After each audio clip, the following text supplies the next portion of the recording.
Today is May 26th. We're at the First Covenant Church in Ashtabula, Ohio, and we're sitting here today with Linda Porcello. Linda. Would you be able to tell us your story? I will be happy to tell you. I am a colon cancer survivor.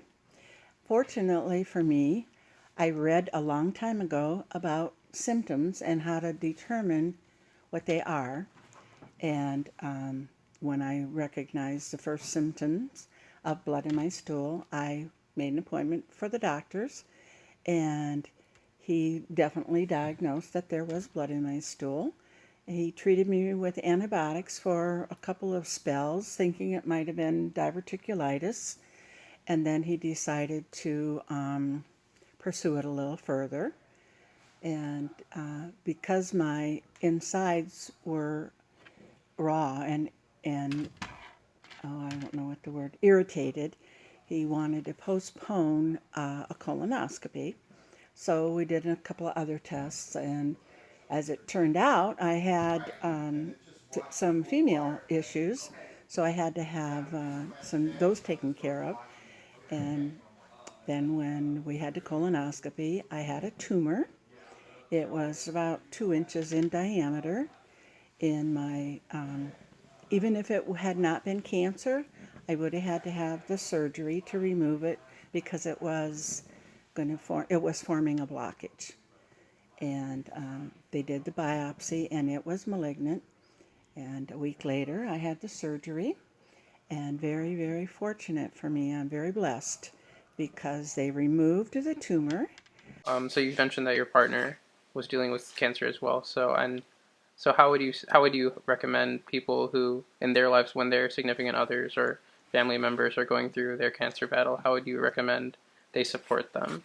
Well, the best support anyone can have is through prayer, and to encourage them and help them in whatever they need to deal with it themselves. I will never forget that when I was diagnosed with cancer, one of my best friends was more upset than I was. And because, she didn't want to lose me. And my attitude, of course, was that, well, if it's cancer, then we're going to treat it, take care of it. And if that doesn't work, then we'll have chemo. If that doesn't work, then we'll have radiation. And if that doesn't work, then I get to die and go see Jesus. So I couldn't lose. It was a win situation for me. But Tammy was upset because she figured it was terminal. Well, God wasn't finished with me yet, as they say, and so I survived. But then a few years later, Tammy was diagnosed with stomach cancer. And I then knew how she felt because I was more upset than she was. And she has passed away. But she was also very, very proactive, and she lived longer through her treatment and her diagnosis because of that. Rather than just giving up and dying, she fought and she worked through it. One thing that I would remember, which brings me back to how you questioned about how you support someone.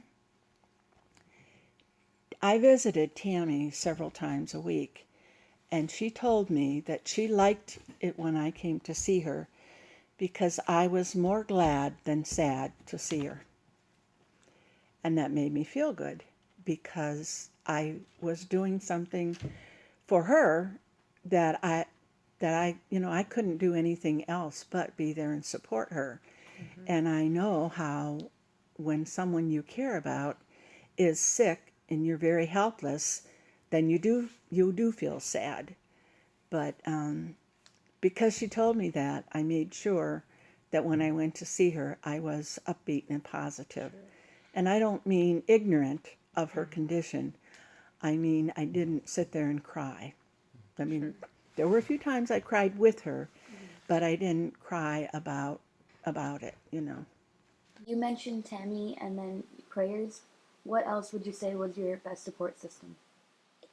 Um, through my friends and family in my church and their support, I guess just the fact that they cared about me, that makes a big difference, because sometimes when someone has an illness, they're avoided.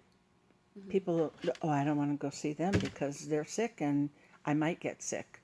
Well, cancer, to the best of my knowledge, is not communicable by talking to someone or caring for them or hugging them. Um, so don't leave people alone when they need you the most. Sure. Like, All right. any final thoughts you want to say? I mean, that kind of hit all the questions very nicely. So. Well, I guess the only final thought I have is to pay attention to your body. And if you notice something different, you don't have to be alarmed, but seek some help. And, it may not be anything, but if it is, early diagnosis is the best. I do know people who were diagnosed a lot later, and they ignored their symptoms, and they are no longer with us. I'm not saying that to brag, because I did. I'm very fortunate that I knew enough to do that, and I would encourage anyone and everyone to do that. And again, I just thank God that He gave me the diagnosis and the curative that He did. It was the best possible outcome.